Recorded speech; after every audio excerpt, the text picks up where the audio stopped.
Hey guys, how's it going?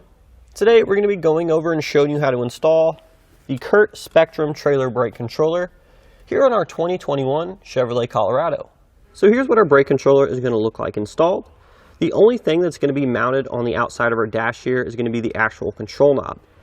The main unit is actually going to be installed behind our dash there, which is going to give us plenty of legroom. It's also going to have a very factory-like appearance and feel. So just to give you a little bit of a comparison here, so here we have a standard brake controller from Takancha, one I'm sure you guys are going to be familiar with, and you can definitely see the size difference here.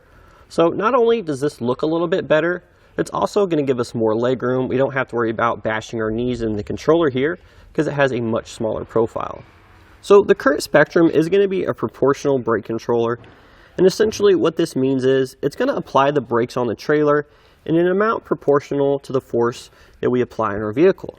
So in other words, let's say we're traveling down the highway, someone cuts in front of us, we need to come to a sudden stop, and we really slam on the brake pedal on our vehicle. This is going to in turn really engage the brakes on our trailer. As opposed to if we're just moseying around town, we just need to come to a slower stop at a stoplight, we're not really mashing our pedal, we're just barely pressing it. It's not going to send out a ton of force to the brakes on our trailer. Furthermore, with a proportional design, it's going to apply the brakes on the trailer instantly as soon as we step on the brakes in our towed vehicle. Now there's another style of brake controller called a time delay, which as it sounds there's a little bit of a delay between when you press the brakes in your vehicle and when they're applied on the trailer. So we're not going to have any issues with that using the proportional design brake controller. So the Spectrum has tons of different settings. We have different variations of these LED lights to let us know what's going on with the controller and our trailer. So the first setting we have here is going to be the brightness setting. We can just simply turn it left to right to increase the brightness. So say we're driving at night, we probably don't want that light at the fullest setting, so we could just easily turn that down. It's not going to be as distracting. As opposed when we're driving in the day, we may need that light a little bit brighter to see it. So the next setting we're going to have here is our gain setting. So the gain setting, what this does is it's going to control how much force we're sending back to the trailer brakes. So we can turn it left here. The green lights are going to go from green to red. Green is going to be the lower setting, whereas red is going to be the higher setting, meaning we're going to be sending more power back to the brakes. This other setting we have here is going to be from blue to red, and this is going to be our sensitivity adjustment, pretty much just going to control how soon we get on the brakes. So over here to the left with the blue, almost purplish lights, that's going to be the lower sensitivity setting, and obviously up to the red here is going to be the higher sensitivity setting. So then, as with any brake controller, we're going to have a manual override as well, which is going to send full braking force to our trailer. We'll simply just press the dial here, press it in, you should see the red lights. We can also adjust the power of our manual override as well by spinning the control knob left to right. So you don't need to worry about memorizing all those different color codes. We're going to get a little cheat sheet that comes in our kit here. It's a nice little laminated card we can just keep in the dash here. There's also going to be a couple other things that we didn't show you. One's going to be a troubleshooting error code, which is going to be some flashing red and yellow lights that shows us there's an overload. We also going to have a couple flashing blue lights that shows us when the trailer is going to be disconnected. So now that we've gone over some of the features, let's go ahead and jump into that installation so we can show you guys how it's done. So the first step of our installation, we need to locate the factory brake controller wires on our truck. Now in order to do that, it's going to be super easy. We just have to remove one panel. The panel we're going to have to remove is going to be located down here. It's going to be this threshold panel here. In order to remove it, we're going to have some clips right here and here which go in, and also on the very back side of this panel here, we're going to have some clips that go down. So we're going to first start by using a trim panel tool here. We're just going to pry those clips loose. Once we've done that, we should be able to dislodge the panel here.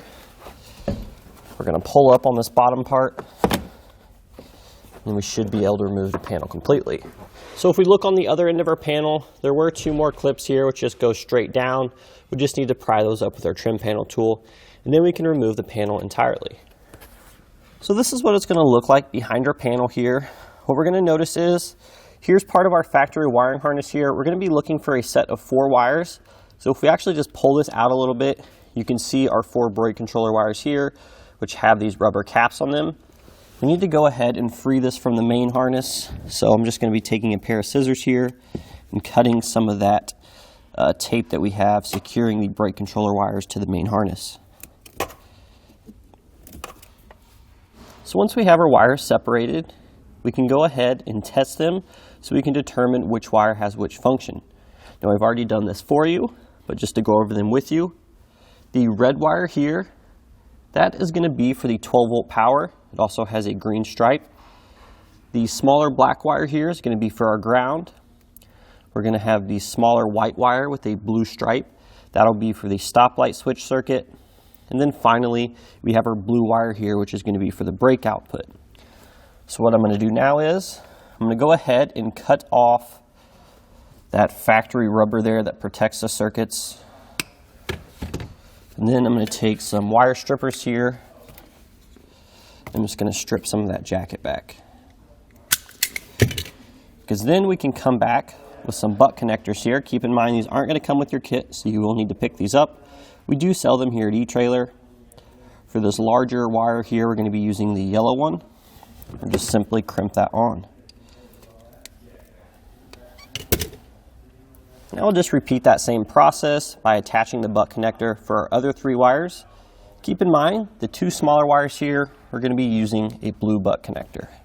So now, once we have all of our butt connectors crimped onto the factory brake controller wires, this is where we're going to be using an additional harness that doesn't come in your kit. You will need to pick this up, but it's just going to be a simple universal CURT brake controller wiring harness. So you can see here, we're going to have 4 wires, which are going to match up with the wires on our factory brake controller here. We want to make sure that we match them by function, not by color. So now we're going to take the white wire from our universal harness and attach that to the black wire on the vehicle.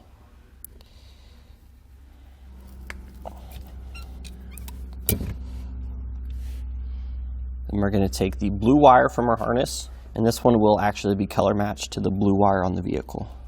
Next, we have our red wire from the harness, and that'll be attached to the white wire here on the vehicle. Then finally, we have the black wire. That'll go to the red wire here on the vehicle. And there we have it. What I'm going to do next is, I'm just going to take some electrical tape. I'm going to seal up all these connections. So now that we have our universal harness attached, we can go ahead and move on to the installation of our brake controller. So the next step of our installation, we're going to take the base pad here for our control knob, and we need to find a good spot to mount this. Now, we really don't have a ton of choices, but we went ahead and looked over everything, and we've determined that the best location is going to be about in this area here.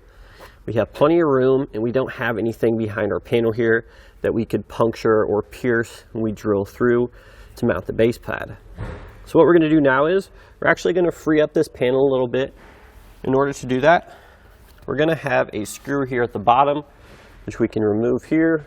So now we'll take a 9/32 inch socket. We'll go ahead and remove that bolt.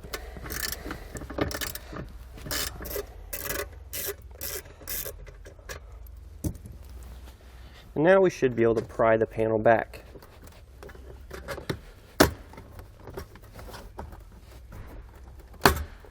Just like so. So now we can take our base pad here. We're going to go ahead and position it. Just make sure we check behind this panel here. There is a metal bracket we want to make sure we try to avoid. Go ahead and hold it there. Now we're going to take a marker. We're just going to mark out our holes here. We're going to come back with our 5/16 inch drill bit. We're going to drill them out.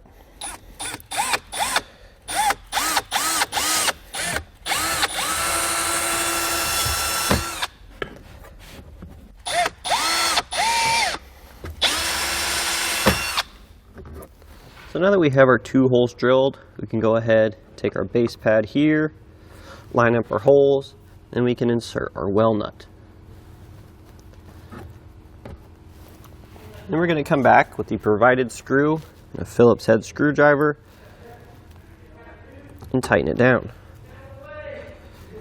So now we're going to take our control knob here. We're going to feed the wires through that center hole. You're going to need to coil up your little tag there to get it to go all the way through. And we'll just simply pull the wires the rest of the way in. And now we can actually go ahead and install the knob here. It's just going to click into place. we do want to make sure that the LED lights are facing up. It should click into place just like that. So now we can take the end of our harness here of the control knob. We're actually going to be pinning this to the connector here. Keep in mind we do need to have our connector a certain way. We also need to pay attention to which wires we're going to be sticking in which pin. Now I definitely recommend that you have the instructions handy for this next step here. And basically you're just going to follow along with the guide that they provide you. We're going to be starting, you can see a 1 at the very top left, an 8 at the very top right. We're going to be starting with the white wire. That's going to go in the second slot.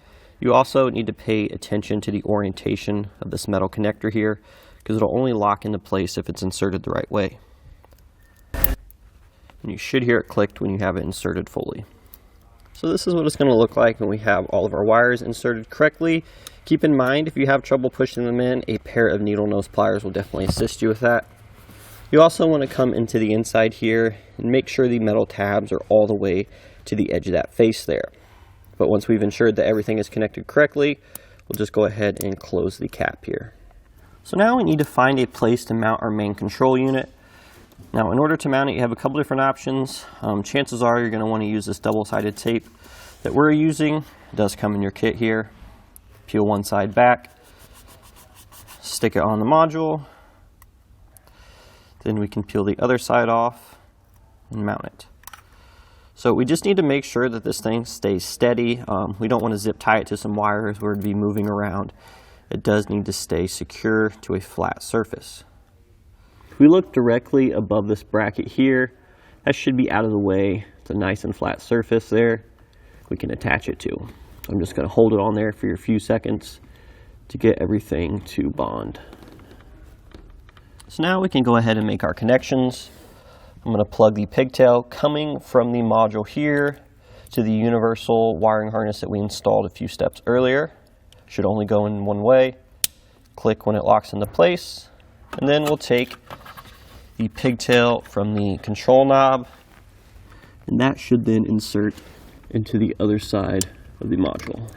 Now what I'm going to do next is I'm just going to take all of our extra wires here. I'm just going to zip tie them up out of the way so we don't have to worry about them dropping down, interfering with any of our pedals. So we should have noticed once we plugged everything in that we had a white light come on our brake controller here. It will go to sleep though, so if you want to go ahead and just test it again, just press the control knob here, and that lets us know everything's working. So now we can go ahead and re-secure our panel here, as well as the one over here on the bottom. And with all of our panels buttoned up, that's going to do it today for our look and installation of the CURT Spectrum Trailer Brake Controller here on our 2021 Chevrolet Colorado.